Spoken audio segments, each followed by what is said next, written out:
Good evening, ladies and gentlemen, how are we getting on? So yesterday Bethesda shared some information about the first 3 locations from Starfield that we're going to see, and about 3 of the factions that we'll be encountering in the game, which came as a little bit of a surprise, and definitely a pleasant one. So looking forward to this very, very much. So let's jump in and see what information we've got about the game.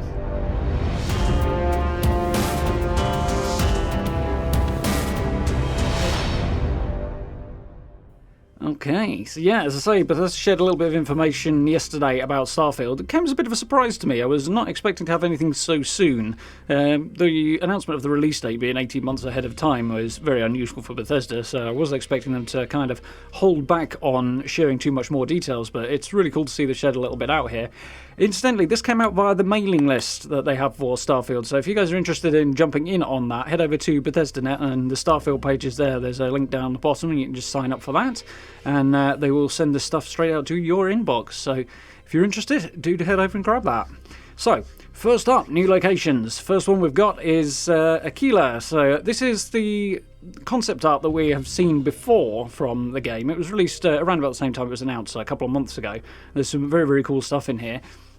So this spot, Aquila, is apparently the capital of the Freestar Collective. So that's the first of the factions that we're going to be encountering. They are apparently a confederation of 3 star systems that value personal freedom and individuality.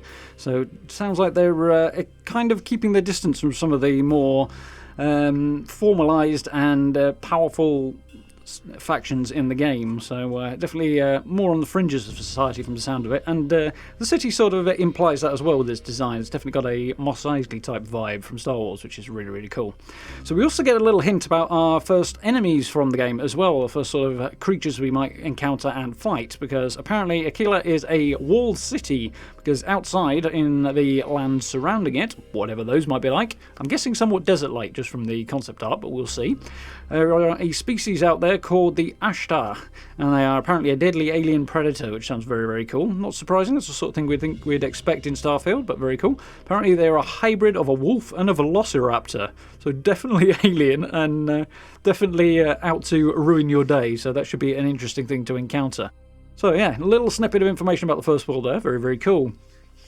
So the second world we got, another one that is, again from the concept art that was released a few weeks ago, is Neon. So this is apparently an ocean world, and Neon specifically refers to this city that is upon it. And it is a former fishing platform controlled and operated by and built by a corporation called the Xenofresh Corporation. So it sounds like a very, very powerful, from the sound of things, farming type collective corporation type deal. So possibly more of a business type arrangement than a confederation of planets or something like that, so that's cool. So this was apparently originally a fishing platform that turned into a pleasure city because they discovered that some of the fish down in the waters of this planet secreted some kind of psychotropic chemical that they could turn into a drug, which is called Aurora. So apparently this stuff is illegal everywhere else, but Xenofresh Corporation realised there was a lot more money to be made from selling drugs than fish, and probably turned their city into a pleasure city. It sounds like a tourist location with a lot of illegal kind of entertainments. So there's quite a few spots like that that exist in the Star Wars universe. It reminds me of a few places. I'm trying to think of an example. If you played Mass Effect, particularly 2 and 3, you might be familiar with Omega, and it kind of gives me that kind of vibe, obviously with a slight Camino look to it from early Star Wars, so very, very cool. So that sounds like an interesting location, and might be some interesting missions coming out of that place as well if this corporation are into selling illegal drugs. So sounds like some of the stuff here might bring us into some kind of conflict with some of the other factions, maybe. Might be very, very interesting. Should be cool. Looking forward to finding out more. So the third and final world we've got to have a look at is New Atlantis. So this city is the capital of the United Colonies, apparently often referred to as the UC. They're apparently the most powerful faction in terms of their military and political influence. Might imply that their trading influence is not as powerful as some others, but sounds like they're going to be a very big deal, and a group that we're involved with at some point. It should be quite interesting. So apparently this city, New Atlantis, is a melting pot of peoples, so all manner of different peoples from all walks of life and all sorts of backgrounds are going to be there. It's kind of got a weird tone to it. It kind of implies this might be a bit more of an authoritarian type of a place. We'll have to wait and see. That's just a vibe I get from it. Apparently the view we're getting in this picture is from the city spaceport as well, so that'll be interesting to see where we're going to land and head on into the city from, which will be quite interesting. Implies that we're going to get quite a range of environments to explore as well, if we've got kind of deserts with Aquila and places like that, and cities of various types as well to have a wander around. Should be very, very cool.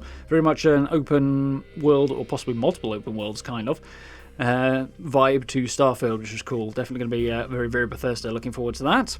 So apparently New Atlantis is very much a reflection of the future of our world. So personally I think that could imply quite a lot of things. Some of them good in the sense that people coming together from all over the world and different walks of life and backgrounds and the diversity and that sort of thing. A lot of trade emphasis, I'm sure. But there's also things going on in our world that, if they're in our future, would not be so great, least of all the damage we're doing to the planet. So it's also possible that it could imply some less positive things as well. So there might be a lot of interesting stuff going on there. Looks very, very cool.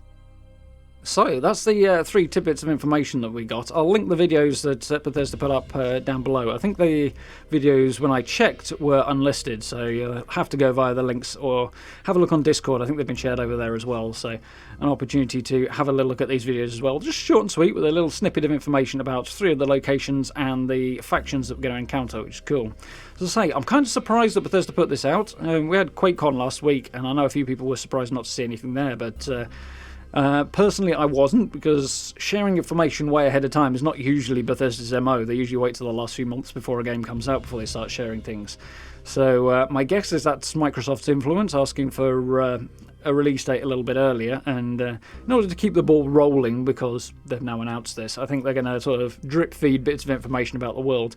My guess, and it really is a guess, is that we won't get much in the way of gameplay details until much nearer to launch.